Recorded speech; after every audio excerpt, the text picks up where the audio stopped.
All right, good evening, everyone. It's 7 o'clock. We're going to go ahead and get started. I want to thank you all for being here. Really excited to have you. I got to tell you, we've the turnout for tonight's webinar was exceptional. I think the number was up to like 180 people. We've got folks as far south as Puerto Rico here, to the north to New York, to Wisconsin, to California. Even we got some from Europe who are here tonight. So we're really excited to have you all. Hope you guys are all having a great new year. And so we're going to get started here. We've got a lot of information to present to you. I'm really excited about this. And so to get us started here, just to tell you a little bit more about myself, my name is Special Agent Gary Aschenbeck. I've been a special with the Department of Defense for the last 17 years, could be 18 years actually, in August. During that time, I have been selected to go to polygraph school. I conducted polygraph examinations for about 5 years. I conducted over 1,300 examinations, then moved on from there, and I've done over 700 personnel interviews separately without the polygraph. In addition to that, I'm a former adjunct instructor at a local college. I've also been published in PI Magazine, Professional Investigator Magazine. So just a little bit more about me. So anyway, but like I said, we're going to go into a lot of specifics here tonight. We're going to go through a lot of tools that you guys can use immediately. That is the goal, is that you guys can leave this seminar. I want you to have tools that you can start using tomorrow or tonight, whatever the case may be. Please also understand that once we end and part company for tonight, this is not where it ends. We want this relationship to continue on with you. By all means, please reach out to us, keep in touch with us, and let's know how we can further assist you. With that being said, let's go into the presentation here, and we'll get started.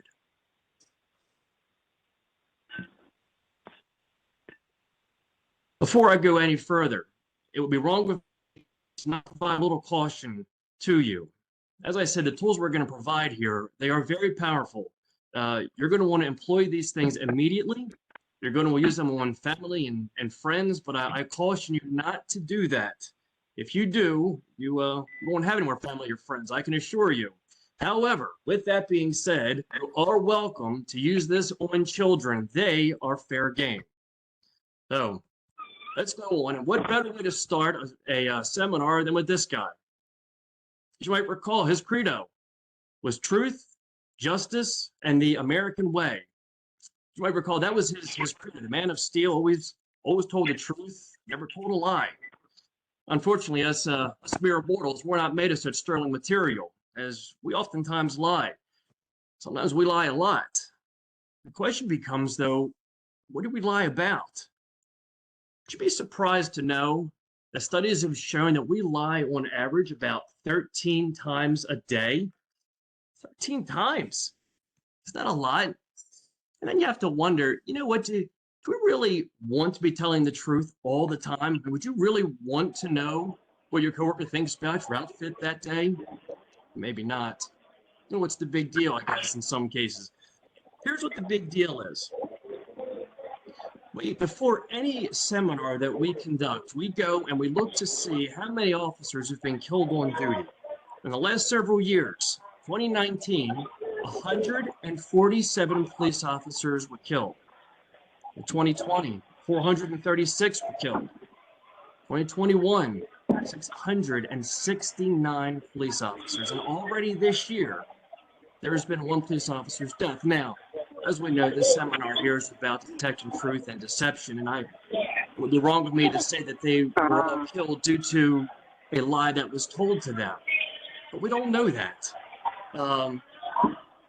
We don't know what killed them, but I have to imagine, and as I'm going to show you in just a minute, we have seen cases where, and I'm sure you've heard of as well, where an officer was told something that wasn't exactly 100% truthful, and it turned out very badly.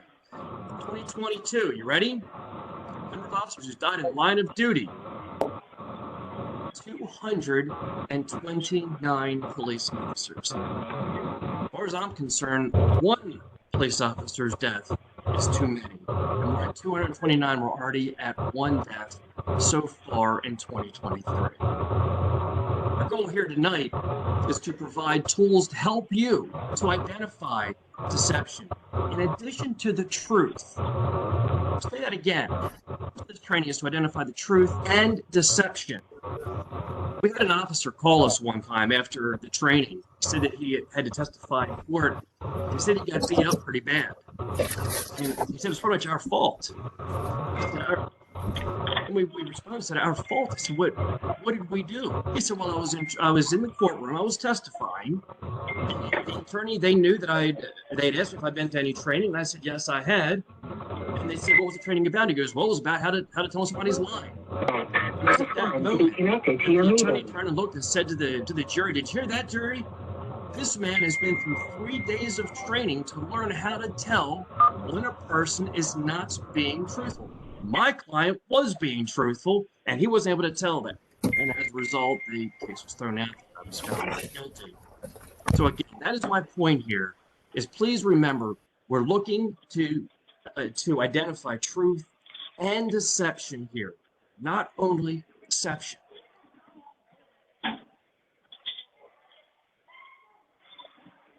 Hey, Gary, are you able to ask the 2 rules in law enforcement?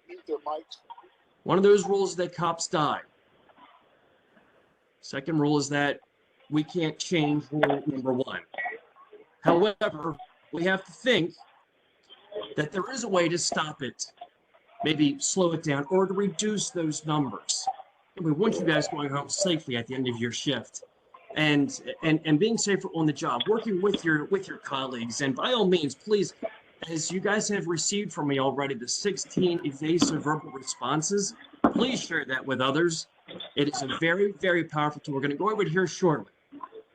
But through training, we expect that we're going to help you to identify deception and be able to determine, you know what, there was something about that guy said that just didn't seem quite right. There's something that struck me odd. Why did he say it like that? Why is he using that tone? Well, we're going to go into that. We're going to say and show you what that means and what to look for. One of the things, let's start off with this, is the good cop, bad cop. If you're still using good cop, bad cop, please stop that. In your interrogations, first off, the people they know what good cop, bad cop is, know that they're going to confess to the good one, and if the bad one's going to holler at them. We want to stop that now. Because what we're going to do is this. We're only going to present good cop from now on. Why is that? Because who do they confess to? The good cop. We don't need the bad cop.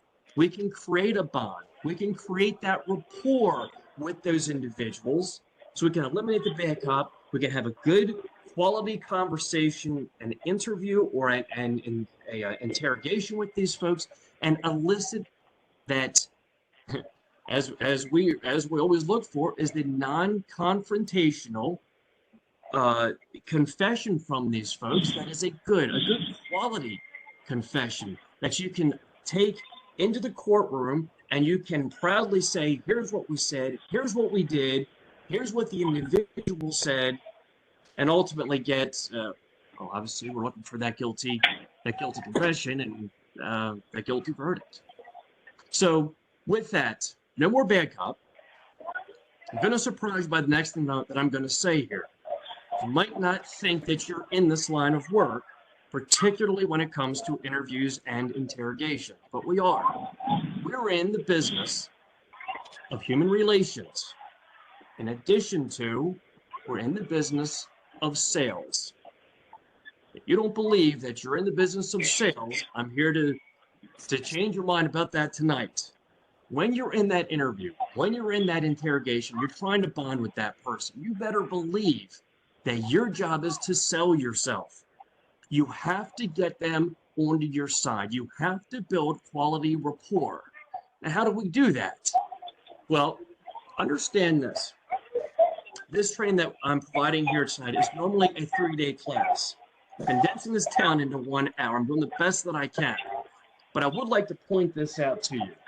If you have not received this book yet by Dale Carnegie, How to Win Friends and Influence People, this needs to be your next purchase.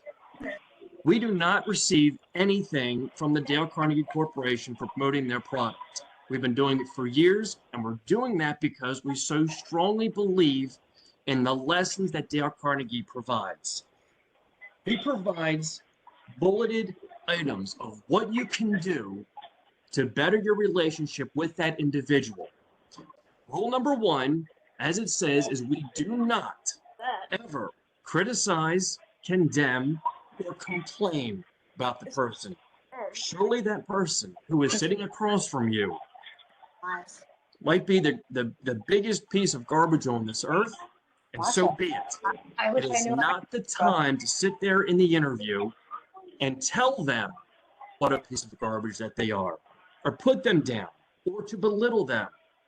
What we're going to do is we're going to rationalize, minimize, and project. We're going to use something that's called theming. And a theme is simply this. It is an acceptable reason for having engaged in a particular act. Not a legal reason, but an acceptable reason. For example, peer pressure, using alcohol. What you're doing in theming is you're taking the blame from that person and moving it to something else so that that person is able then to save face.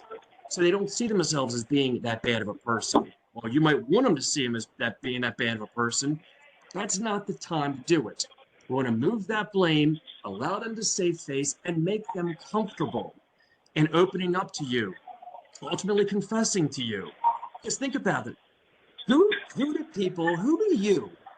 do you share your deep, dark secrets with? It's the person that you don't like? The person that you hate? The person who yells at you? Is it maybe that friend or that family member that you would go to confide in? Let me think. It just makes sense. We want to be the friend to them. We want to build that bond. We want them comfortable. And yes, there may be a bit of role playing that comes into this.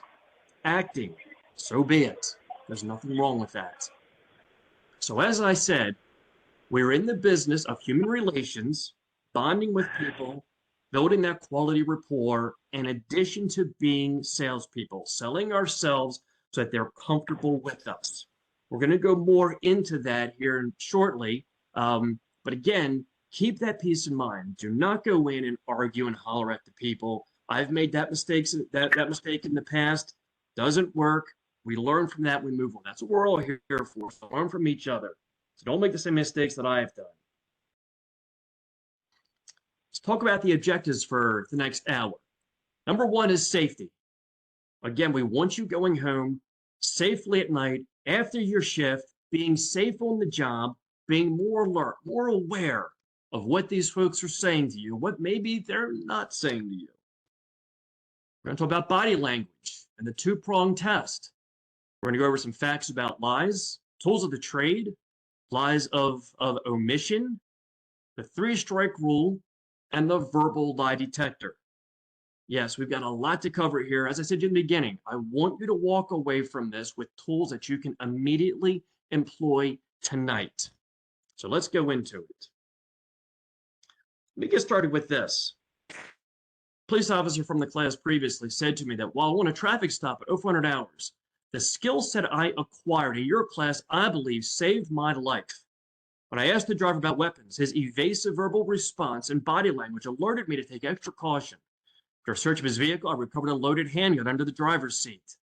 Had it not been for your class, I know for a fact that the outcome could have been different.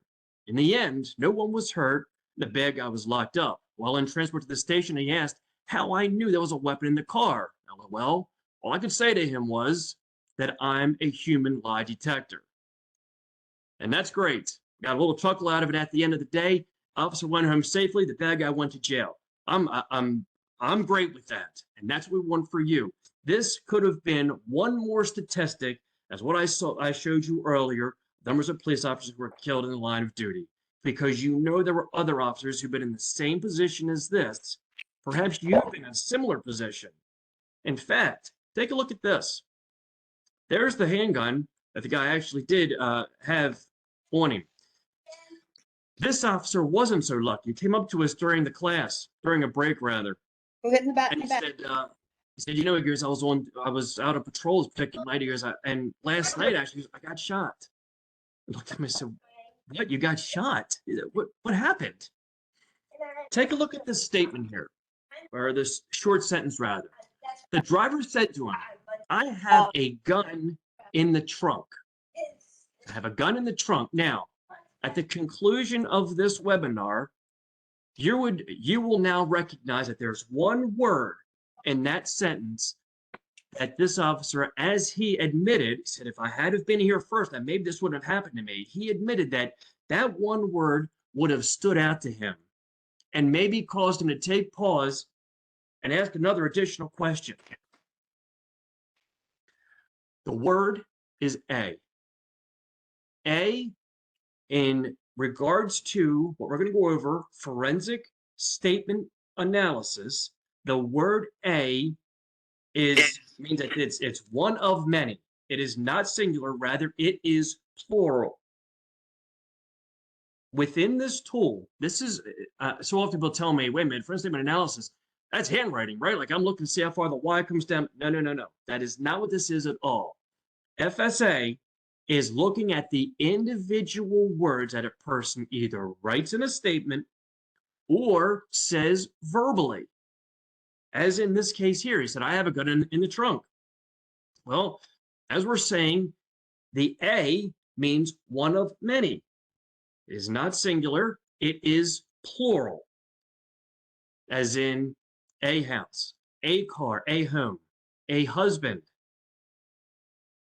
If you don't believe me, think about the last time your buddy asked you to come over to the house for a drink. Come over for a drink? Was it one?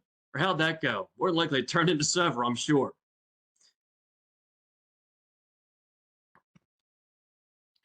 We had this case that was presented to us. It was this rape case, and we were the person who was responsible or believed to have committed the rape. Basically, he said this. He said, look, she got into the car. She had sex on the brain. Said she got in, she threw the condom in the glove box. One thing led to another, things got heated. He then says, then I reached in the glove box and took out blank condom. Now, what do you think he said? They say, I reached in the glove box and took out the condom versus a condom. Well, rather, what should he have said?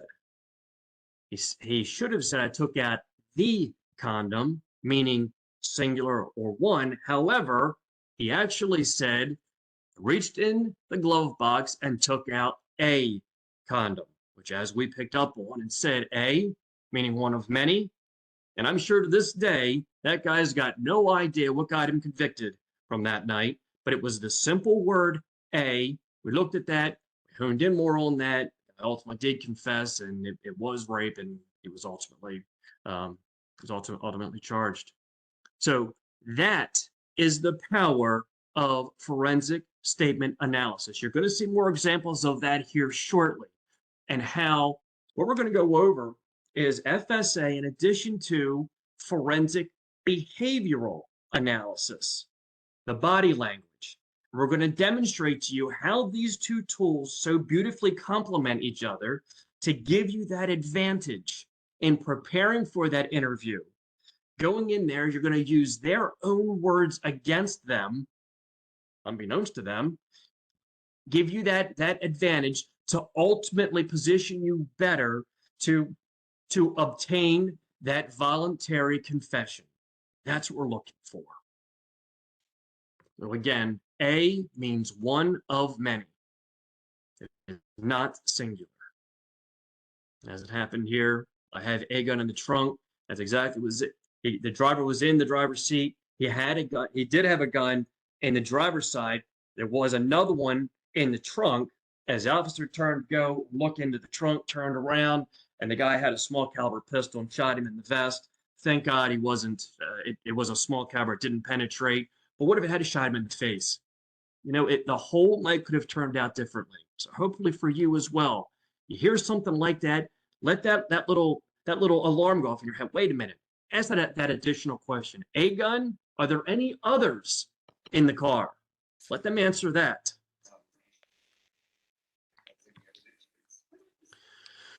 Okay, so you're in the interview.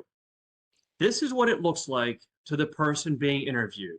As we've all played the game of checkers in our past, we all know how the game works. I've got to move my chips over to here, and I'm trying to jump yours, you're trying to jump mine. Ultimately, I've got to get all of your chips off the board there so that I win the game. This is what the person being interviewed, the person of interest, this is what they see when they're guilty. They're in the interview, they're being asked questions, and they're going to answer these questions.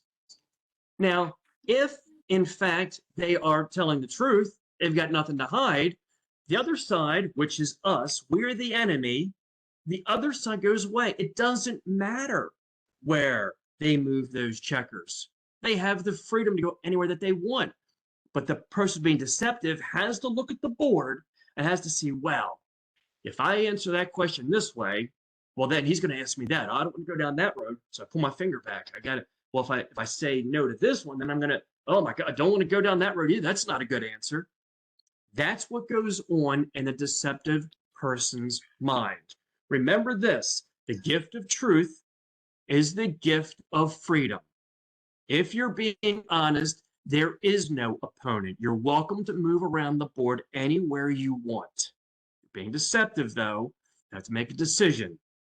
And it is at that moment that the body has a physiological response. You may have heard of fight or flight in your past. It's no longer fight or flight now. So it's referred to as fight, flight, or freeze, meaning that the body recognizes a threat is being presented to them. The body has to decide, what am I going to do? Am I going to fight it off? Am I going to freeze?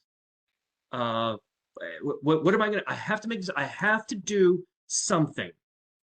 At that moment, the physiology changes, and that is what we are looking for as interviewers, as interrogators.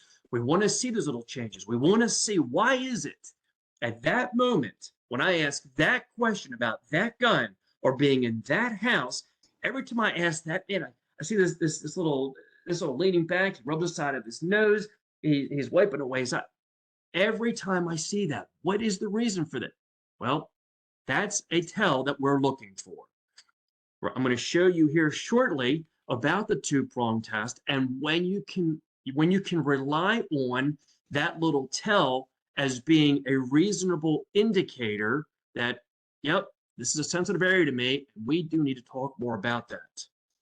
Fight, flight, or freeze. It's a game of checkers in the room.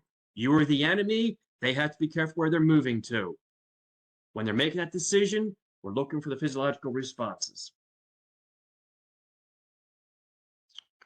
Remember this, the innocent explain, the guilty try to convince.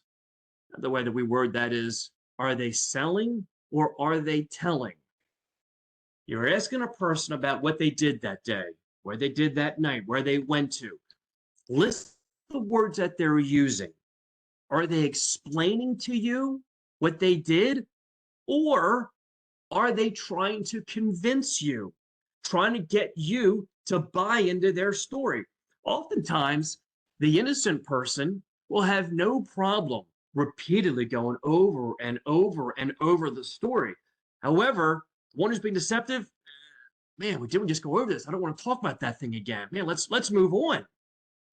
The innocent explain, the guilty try to convince. Albert Einstein said, if you can't explain it simply, you don't understand it well enough.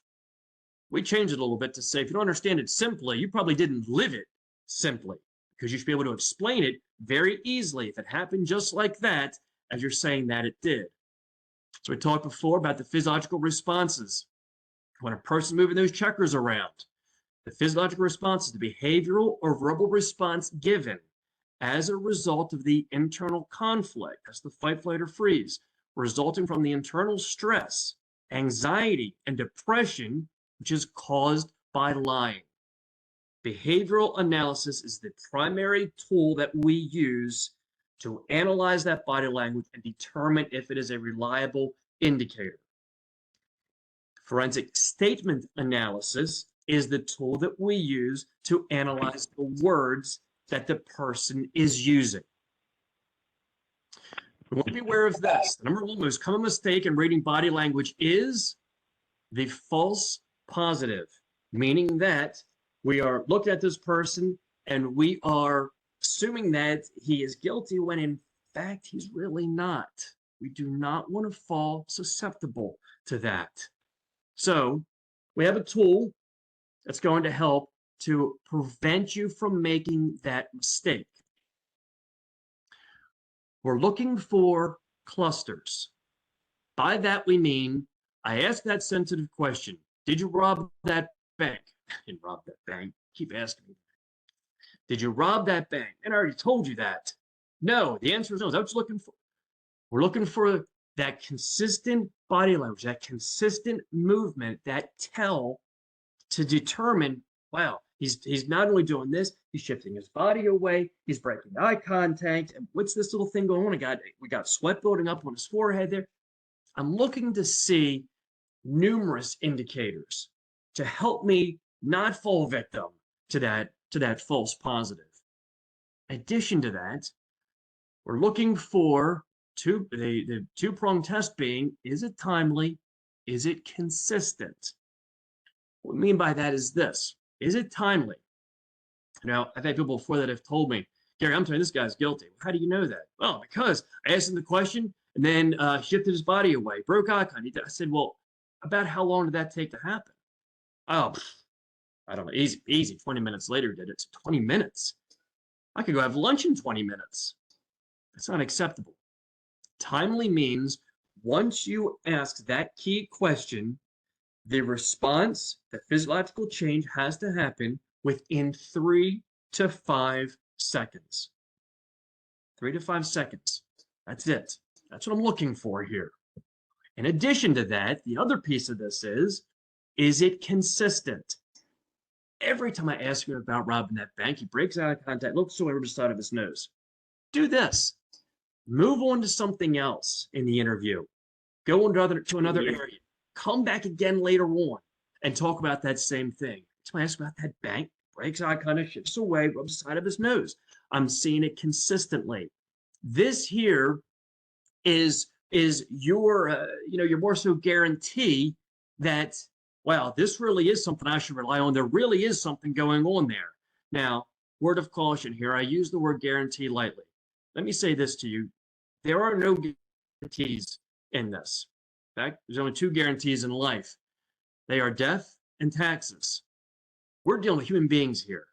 So yes, the tools that we're sharing are very powerful, very effective. But there is no guarantee. But again, I say that because I've heard other people say, oh man, this guy guarantees me that these tools are going to work. I'll tell you what, you find anybody who's providing any training in body language, all that, and they're guaranteeing you that their tools work, you get up, pack your stuff up, and walk out of the class, because there's no way that is accurate. So again, we prefer to be honest with you. Again, the tools are powerful, but there are no guarantees. But when you're employing clusters, when you're looking at two-pronged test, these kind of fail-safes that are built in help you to be more confident in your assessment of the individual and their responses. Excuse me. All right, let's go into the lightning round in regards to lying. The truthful deny the act. Truthful people, you ask them, did you rob that bank? Rob that bank? No, I did not rob that bank. Did you take that purse? The truthful will deny the entire act. The liar, on the other hand, though, they will deny specific pieces of the act. For example, there were only 2 of them. Now, I didn't call 4 times. No, I called 3 times. Yeah, I know. I was only in the bank 10 minutes at the most. Not denying that he wasn't there.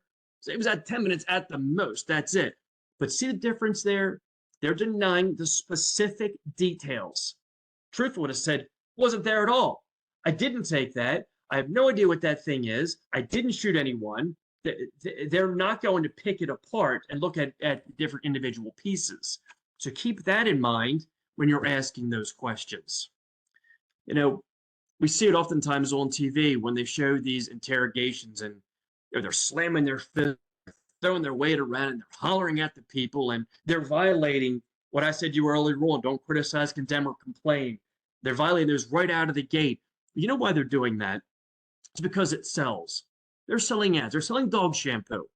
Folks, we're not selling dog shampoo here. I'm trying to get you to go home safely at the end of your shift. So at the end of the day, the interview, the interrogation, this is not exciting on the surface. There's not a whole lot of action that's going on there. However, where it is exciting is in your head, in watching the individual and asking these questions, employing these tools. So again, please don't do what you're seeing on TV. That is not what you want to do. That does not work, hollering at people. Talk about eye contact. One of my colleagues one time said to me, he said, "Gary, I've got him. I got the right guy here." And I said, "How do you know that?" He said, "Man, the guy already looked at me." I said, "Well, how often would you say he did look at you?" He goes, "Oh, probably half the time he didn't look at me." I said, "Is that right? Half the time?" Would you believe that normal eye contact is about 30 to 60%? That's it, 30 to 60%. Now, I warn you, if you have a person in the interview and they're sitting there staring at you like this, something's wrong. There's something that is going on there. They're either testing you, they're challenging you, they've done research, something. There should not be 100%. There also shouldn't be zero of them looking at you. Now, I say that with a word of caution there, or rather a caveat. In some religions, some cultures, the individual will not look at you the majority of the time. So you need to take that into consideration as well. Look at where the individual might be from, and if it's customary for them to not look at you. But for the most part, 30 to 60% is it. And more often than not, we find that when we are talking, we will look at their mouth, their nose, the bridge of the nose, maybe even the forehead. Or actually, I'm sorry, I got confused. We will look at other places, come back, look up, and then come back. However, the person who's listening, they'll look at your mouth, the nose, and the forehead. So keep that piece in mind as well, and give it a try tonight or with your colleague. Go talk and watch and see what it is that you're looking at. I guarantee you're going to find as well that you don't look at the person 100% of the time. There's something about it, it's just uncomfortable. But in the interview, be aware of that. Don't fall susceptible to the fact of, "Oh, don't look at me." Hardly looked at me at all, in fact. A Freudian slip is a verbal or memory mistake that is believed to be linked to the unconscious mind. How many times have we said that? Oh, no, the guy, he really meant to say no, even though he said yes. No, he said no. If they said it, as I've made that mistake before as well, don't extract that and say, "Oh, there it is. There's the no in there. He really did mean to say that," even though he did say yes and then corrected it. No. Don't allow yourself to fall into that trap. Freudian slip Are you sure the is car's something that charging? should be I feel like I noted. fucked it up by Take looking the at the time to recognize when that happened and come back again later on to see, wow, there really was something more to that piece. I brought that piece up again, and now he's starting to stammer a little bit. I'm finding that things don't make sense, and now I'm seeing a little bit of body language that's going on there. Stop charging. To start it, I had to push a button. Remember this. I didn't touch anything. I closed the It runs app. through the brain, it leaks through the mouth. It runs through the brain, it leaks through the mouth. If they're thinking it, it's going to come out. Freudian slips are not something to be overlooked, folks. Here's some reinforcers that you might have heard before. Reinforcers are simply this. This is the deceptive person's attempt to get you to believe their side of the story, to make it that much more concrete that they are telling the truth. They'll say things such as, "Swear to God, as God is my witness." Really? Honestly, you gotta believe me. Take a look at those two words, really and honestly. Anything that you can see with those two words that stands out as being in common? Take a look at the end, ly. Really, honestly, normally, basically, they all end in ly. Remember this, if it ends in ly, it is probably just that, a lie. Don't accept that. Let that stand out as another little flag for you. I'm seeing eye contact that isn't aligning. I'm seeing body language that doesn't look the same. I'm hearing these words really he says normally he doesn't do. Let these little triggers stand out to you as indicators that you need to go back to this area. I need to look more into that. Remember what I said to you earlier, clusters. I'm looking for these clusters. This is a good thing. It says that they usually avoid profanity. You typically find the person being deceptive, they think that the honest person is not going to swear. Well, I'll tell you what, you accuse somebody of having sexually assaulted their daughter or their son and the person's innocent, they're going to drop the F-bomb. I guarantee it. But again, the deceptive person thinks, no. I'm not going to swear because that would make me look guilty. Not at all. People should be swearing. So keep that piece in mind as well. As I'm showing here, there's a lot to keep in mind. It is mentally exhausting, and I understand that. But do this. Don't try to go on your next interview and employ all of these tools at the same time. Try one, and try another, then build on that. Escape hatches. Now, I do have to say this. Be aware that the truthful folks use these as well. To the best of my knowledge. At this point in time, as best I can recall, if I can recall. So recognize them. But again, you see these kind of escape hatches happening at the time of the crime, let that be a flag for you. Hyperbolic language, these are similar phrases that you should be looking out for as well. Figure of speech uses gross exaggeration to emphasize a point. And again, are they selling or are they telling? Are they trying to sell me on their idea? Are they trying to get me to their way of thinking? That's exactly it. Man, I was hungry enough to eat a horse. Oh, really? You're hungry enough to eat a horse. Have you seen one of those things before? You could have eaten the whole thing. Could have slept for a year, 365 days. You could have slept for that long. Wouldn't have weighed a ton. When's the last time you picked up 2,000 pounds? A ton? I couldn't go for $1 million. Lead you to ask the question, how about for $1 billion? He ran like a deer. You're telling me he got down on all fours, jumped up over that 10-foot fence like a deer and ran. In any case, just a few examples, obviously. But again, there's many others out there, but keep listening for these kind of things. The honest person doesn't have to do this. Remember with checkers, there is no enemy. You are not the enemy for the person being truthful. The gift of truth is the gift of freedom. They don't have to employ these little tricks to convince you of their way of thinking. Let's talk about some tools of the trade to identify deception and truth. Behavioral analysis. Dr. Albert Frey, in his book, Detecting Lies and Deceit, he says that lies come to the surface in one of three ways. One of those is in the physiological. This is what the polygraph picks up on. The sweat gland activity, the heart activity, upper body movements, breathing, that sort of thing. That's the physiological piece. That's one way that they surface. The other way is in the behavioral piece. That is the body language that we're talking about. Breaking eye contact, shifting, sweating, all those kind of things. The other way that they come to the surface is in their verbals, the words that they use, whether it be written or spoken. So of the three ways that lies come to the surface, in our training, we are providing you tools to identify two of the three ways that they come to the surface here. Behavioral analysis is one, forensic statement analysis is the other. Other tools trade, ISS and Qs, polygraph, the computerized voice stress analyzer, the layered voice analysis is the LVA. It didn't take off too well here in the States. The other one is the no-lie MRI. This tool costs a mere $2 million with a $500,000 setup charge, which basically you put the person's head in this little bird cage and it analyzes the brain activity, and they said that it's coming where it should have 99% accuracy rates. We've not seen that yet, and in any case, who's got $2.5 million laying around? I bet you do have this, though, laying around.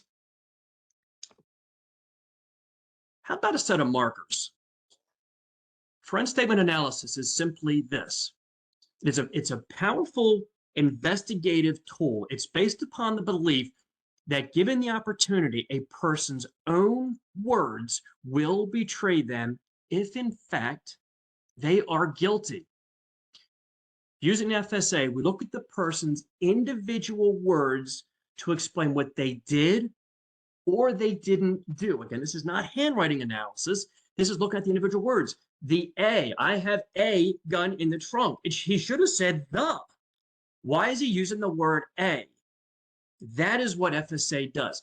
So powerful that this tool is, we can actually take a statement, written or oral, and in certain cases, it can be converted into numbers to determine if it supports that of a truthful statement. And get this, all that you need for this tool to work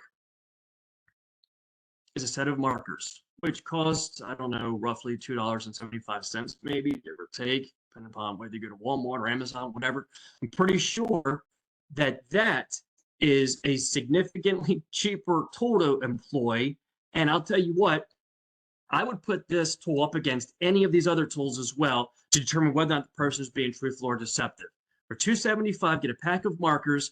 We're going to employ FSA as you prepare yourself for the subsequent interview to give yourself that advantage.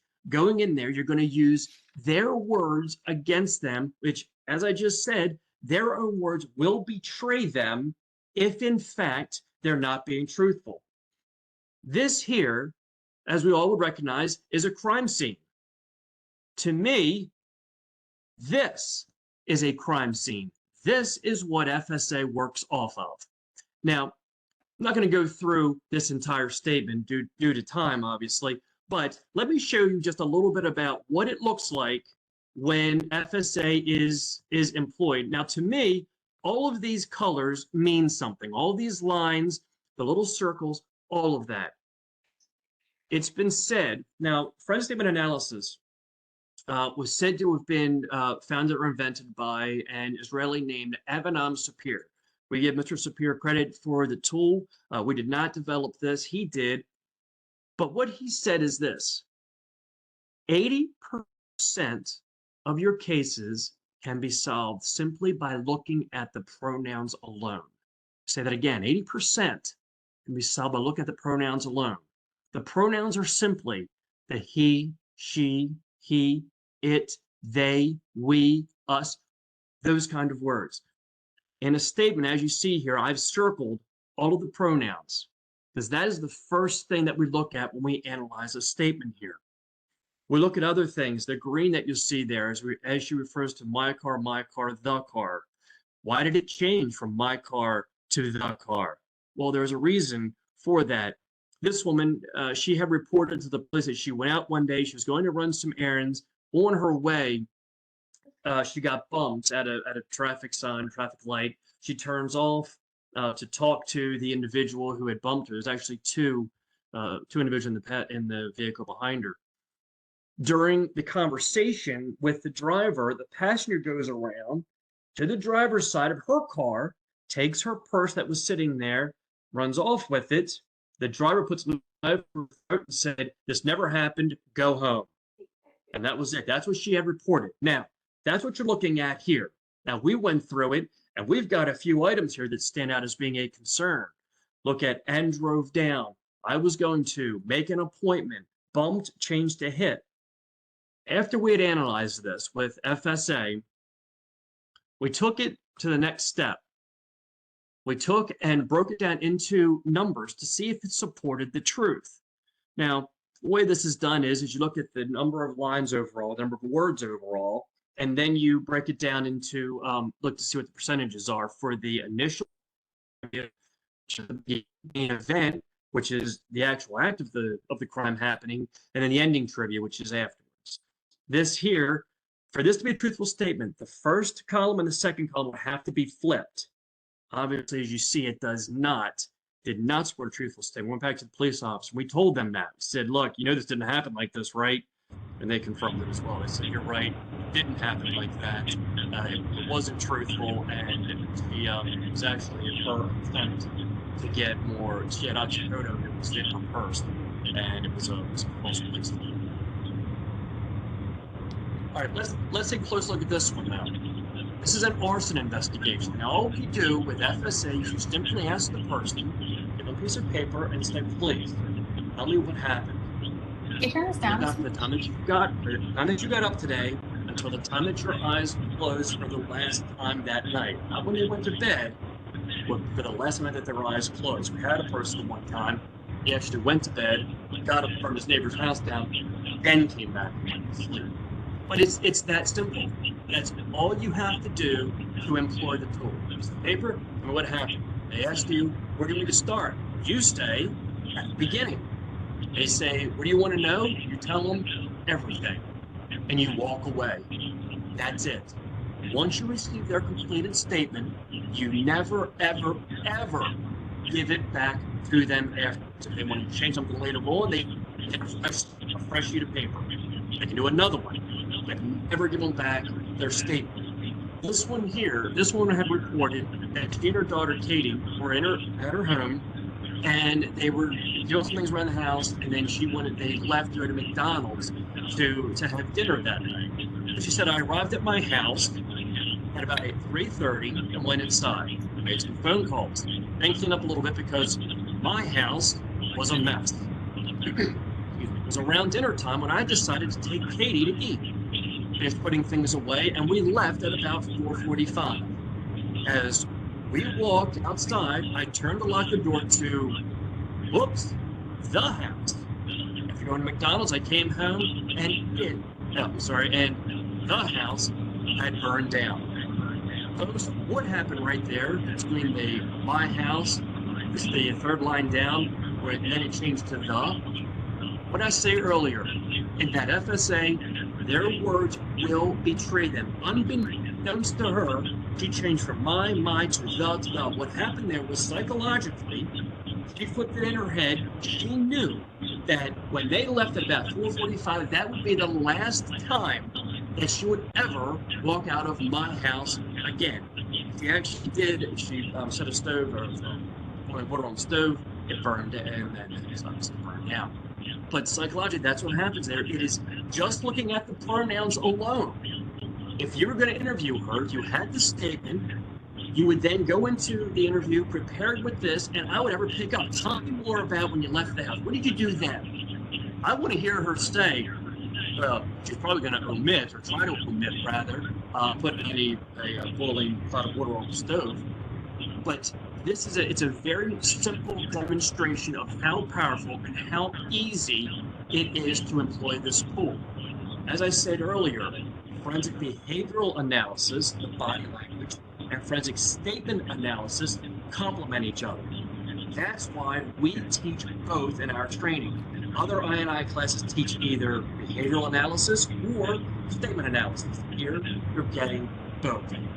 That's what we want with you, is we give you twice as many tools compared to the other guys.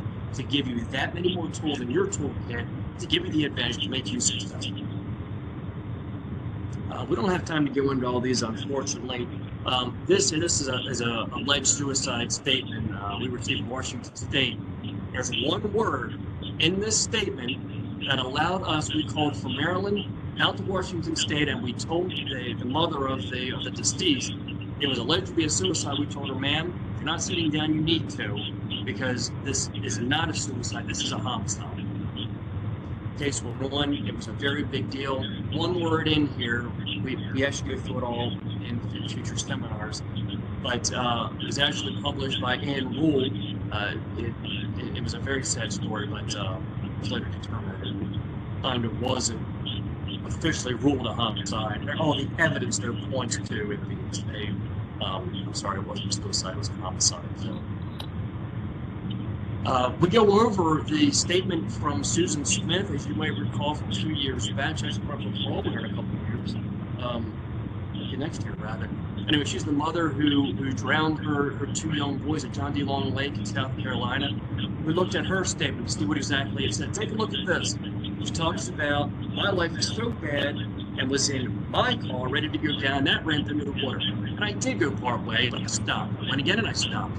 I then got out of the car and stood by the car, nervous wreck. What happened there? You know what happened? I got out of the car for the last, and it's no longer my car. I don't want ownership of this thing. There's two little boys who are now deceased at the bottom of this lake. I don't want that car anymore. Psychologically separated herself. It is now the car. But still have a look at the individual words. There's so much more in this statement. I just don't have time to go over all of it. Ted Kennedy had some difficulty driving on the Chappaquiddick at Martha's Vineyard. He had a similar situation. He referred to my car and then my hotel room and then the car. Why was it the car? Why wasn't it my car the whole way? Well, it's because Miss Peckney, she was deceased in the back of the car. No longer do I want this thing. It is now the car. All right. We're going to make your job a whole lot easier now. Because I'm going to show you how there's only one true lie. And that is simply this. All right, after you bring, I'm making up a name, Bob, did you rob a bank today? More likely than not, you're going to look at me and you're going to say no. Now, very simple. You said no. Simple yes or no answer. It's a bipolar question card looking for a yes or a no response. Now, if you didn't rob the bank, you said no, that is truthful. But if you in fact did rob that bank, the only true lie then, did you rob that bank, to say no is the only response that goes against reality 180 degrees when in fact you should be saying yes.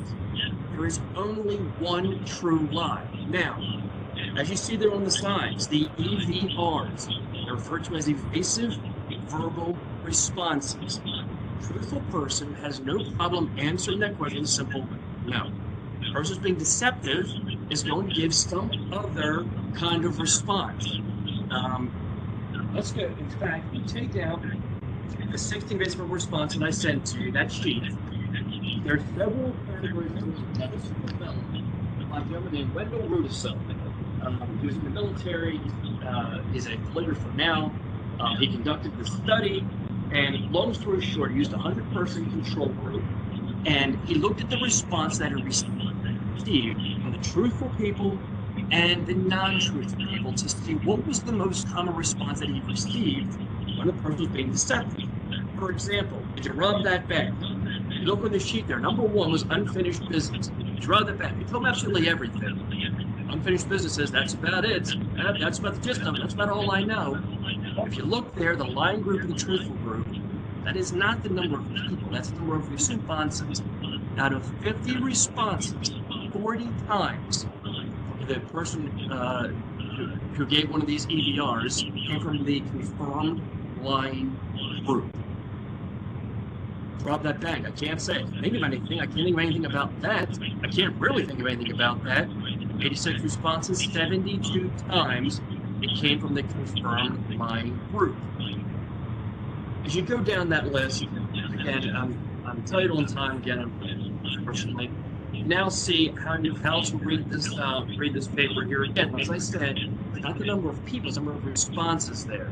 Look at the confirmed lying group. Look at the descriptions on the left side as it goes over each one of them. There's 16 of them. These are what you're listening for. If the person says any one of these, the interview is not complete. More likely than not, he's got more information to share, and you need to further delve into that because the interview isn't over. Now, you ask the person, did you rob that bank? This is Wendell Rudisill's book, Identifying Lies in Disguise. It can be found online. It's on Amazon. If you have any problems finding this, write to me and I'll help you guys track that if you're interested. We actually recommend this book again. We don't receive anything from this, but we do endorse the book as well and promote it. It should be every police officer's Bible as far as we're concerned. So, again, I'm running tight on time. I'm going to try to stick to the time here. If you have any questions about the EVRs, let me know. I can go over them with you. we do a lot of training in Puerto Rico and outside the country. And on the Customs Declaration form, these questions that are all asked here, you can't read them very well. It says, I'm bringing fruits, plants, meats, and soil. Anyway, the person who is being truthful would have no problem answering with a no response. And that's why they're all worded to be a no response. So anyway, it was kind of interesting to look at the Customs Declaration and see how that particular wording kind of points that out. We've all flown. When you've been to the airport, you've been asked, have you guys been at your control since you packed in this morning? You know, there's some people that come in and they try to joke around. Yeah, honey, if you look inside the bag, I was the only one that was in there. But I think that's funny. But in reality, I'm looking to hear that no response. Did the person say no? I like to tell the person behind the counter, ma'am, sir, would you please ask him that question one more time? Not to be 35,000 feet up in the air with this guy next to me. I'd like to hear him say no. There is nobody else tempered that bag, or I'm the only one who's been in. We've got a few videos here, running tight on time, but in any case, we analyzed what Tom Brady said about his involvement with deflating the ball. He asked, is Tom Brady a cheater? He laughs. He laughs and says, I don't believe so. I feel like I've always played within the rules. I would never do anything to break the rules. I don't believe so. Mr. Officer, have you told us the whole truth today? You're testifying on stand. If you're answering that response with "I don't believe so," we got a problem. Ask your spouse. Spouse asks you. Let me ask you. Have you always been faithful to me? I believe I have. I've tried to. Yeah, let me know how well that goes. But Tom Brady couldn't just say no. Lies of omission, as we said earlier. We lie 13 times a day. Why is that? In our films and in those others, punishments, it's oftentimes easier to just leave details out rather than confess to or make some other fabricated story up. People don't tell the story as, I did this, I did this, I did that. Skip that piece. I don't want to talk about that. This, and this. Lies of omission. Bill Clinton did just that in his testimony to the grand jury, and he confessed to that. Actually, he said that. He said, "Look, I omitted details. It's not acceptable. It is a lie, and that's big. That's there." Dr. Bruce Ivins, another example. He's the doctor who sent Anthrax Center to Shield. He was asked, "Did you do it?" I can tell I don't have it in my heart to kill anybody. I don't have any recollection of ever doing anything like that. Did you do it? I can tell you, I'm not a killer at heart. Did you do it? If I found out I was involved in some way, and if you found out in some way, have an out-of-body experience, what does that even mean? I don't think myself as a vicious, and nasty, and evil person. Nasty, I see yourself. Did you do it? I like to hurt people, accidentally or in any way. Anyway, just very hurt out to the good doctor.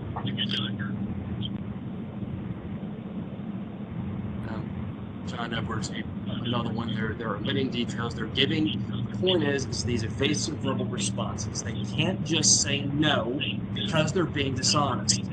They have to give these evasive responses, which again don't accept these as the truth. The three-strike rule is this: you ask the person, "Did you do it?" I don't like being accused of anything like that. Strike one. I'm looking for that no response. Did you do it? Did you rob that bank? Rob that bank. Anything to do with banks? Right, two. Look for that no response. Do it again. Did you rob that bank? That bank. Gosh, keep asking the same question. No, I did not rob that bank. Is that what you want to hear? Yes, that's exactly what I wanted to hear, but I wanted to hear it the first time. When you're asking the three-strike rule, you're asking the question, same tone, no raising your voice, no anger, no yelling. It's did you rob that bank? It's with the EVR. Did you rob that bank? EVR. Did you rob that bank? And the honest person had no problem saying simple. Now, if you have a problem with that, you can ask them then next. Is there something about that question that you don't understand? They're going to feel challenged by it. First, no, I understand the question. Then good. Response is, then please answer the question. At that point, they I heard it. Anyway, puts them back in the hot seat again. Want to hear them say no. That's what we're looking for. There's a clip here. This gentleman, he was actually interviewed, but this demonstrates the three-strike rule being used. This gentleman, he owns an employment agency.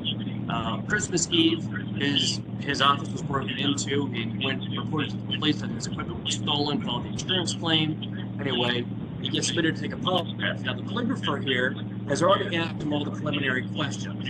He's about to share with him how, he's actually about to go into asking him these pointed questions. Did you do it? We should be hearing him say no. Listen to what he says, though, and in his responses here. Did you make a plan with John Stevens to break into your office? I don't like being accused of that. One of your EVRs. Did you make a plan with John Stevens to break into your office? No. Did you make a plan with John Stevens to break into your office?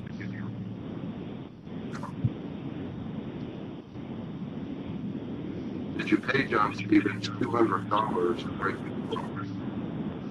It's kind of stupid.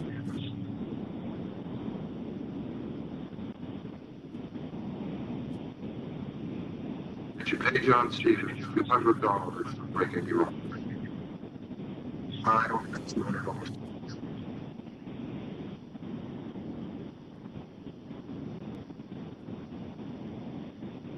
Did you pay John Stevens $200 to break into your office? I deny that accusation. Is there something about that question you don't understand? I don't understand it. Did you break into your own office? No. Before your office was broken into, did you have knowledge that it would happen? Did I have knowledge that it would happen? Before your office was broken into, did you have knowledge that it would happen? Well, to the answer to that is no. I think you get the idea. But that is how the tool is employed. You're asking that direct question, did you do it? The person should respond with a simple no. He's responding with these evasive verbal responses that are all outlined in the evasive verbal response sheet that I provided to you. As you can see, he's not doing very well with this. He took the polygraph and he did. He failed it miserably. A verbal lie detector is this. Every interview must include these three direct questions which you think would be obvious. You must ask these questions. Did you do it? You're giving the honest person the answer to tell the truth. You're giving the person, period, a chance to tell the truth. And if they don't respond with that truthful, no, direct response, you know then the interview is not over and there's more to be talked about there. After that, you're going to ask them this. Have you told me absolutely everything? And I'm looking for that honest and concrete yes. I've told you everything. The answer with that evasive verbal response, you know again, the interview is not over. Finally, this question is, has everything you told me been the truth? I'm really locking them in now. Now I'm looking for, is everything you told me been the absolute truth? Evan Superior says that is nearly impossible to lie on the second level, meaning that it's nearly impossible to lie about the details that you already provided. The umbrella, as you see there, is encompassing the entire interview. The guy comes back and says, I told you everything about being in the bank that day. Well, what about the rest of it? Has everything else been the truth? That's what we're looking for there. So again, should be seeing the person responding with, yes, that is everything. There is absolutely nothing else I was going for. That there. Keep those three questions in mind as you wrap up your interview to give yourself that more concrete feeling of, yes, I've got everything, there is nothing more, the person's being truthful, and I've got that voluntary, we like to call court-accepted confession. You also want to take a nice clean confession, give it to the prosecutor, who takes that into court to make things nice and easy to flow through to get that person convicted if in fact they are the one who's responsible. And finally, practice makes perfect. Actually isn't quite accurate. But perfect practice makes perfect. Folks, again, as I said before, I know this is a lot that I'm throwing at you here, but I want you to have tools you can immediately use tonight when you leave here. Practice these tools, reach out to us, let us know if there's something we can help you out with. We encourage that. We do not want this to be the end of our relationship. Our friends at Disney said this about the 72-hour rule. If you don't do anything with this information 72 hours, then likely you won't do anything with it. Don't let this stuff escape your memory. Went over a lot. Start to employ these things little by little. And as you'll find, you'll get better and better and better at it. This is a practice here. You get better over time. So keep on working at it. As I said, earlier on, this is normally a 3-day class that I've condensed down into 1 hour, the best that I could. Our 2023 schedule is up so far right here. It's also on our website at lol-tech.net. It's down there at the bottom of our page there. In the full 3 days, we're going to provide 4 tools for you. In addition, we're going to further explain how to better use behavioral analysis and statement analysis together to get that advantage. We're going to go over theming and how to develop themes and how to allow the person to stay face so they're ultimately more comfortable giving you that confession. We're going to go over rationalizing, projecting, minimizing is one more element to make them comfortable to ultimately confess to you. We're going to go over the 12 steps of the interrogation. Others have 9 steps. We actually have 12. And so we want to go over that with you as well. We set up the chairs. We go through it together with you so that when you leave there, you're ready to take and put both the tools together to employ them. Like I said before, you're getting 2 tools here in 1 class. We are saving you about 56 hours of training of classroom, less tuitions, while at the same time giving you twice as many tools by sitting through 1 class rather than taking a behavioral analysis class and a statement analysis class separately. We also go over in the full class, again, the statement about Ted Kennedy, Susan Smith's statement, Dr. McDonald, the U.S. Special Forces, who bludgeoned his family to death. He's actually right now incarcerated here in Frederick, Maryland. So, but we go over all these statements in detail to see what they're really saying, but what they're not saying. It's absolutely fascinating to see FSA unfold and the advantage and the benefits you receive from this. Or again, the expense of $2.25 for a pack of markers. I invite you to follow us. We're on Twitter, LinkedIn, Facebook. If you want to go into Google and leave us 5 stars, that's always appreciated. Our handle is at LolTech LLC. If you'd like to also sponsor a class, it's free to you, 100% free to you. All you need is to give us a place and a date, and we will come present the full 3-day class at no cost to you, and work all of that through with you. It's hassle-free. It's absolutely turnkey. We'll come to you and reach out to us now. We'll be happy to provide you with details. There's also more details about that option on our website. Again, our next class on the website is in 2 weeks. It's right here in Sykesville, Maryland.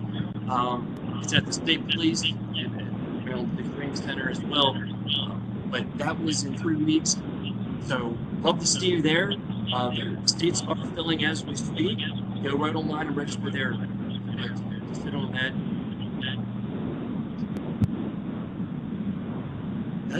That's it.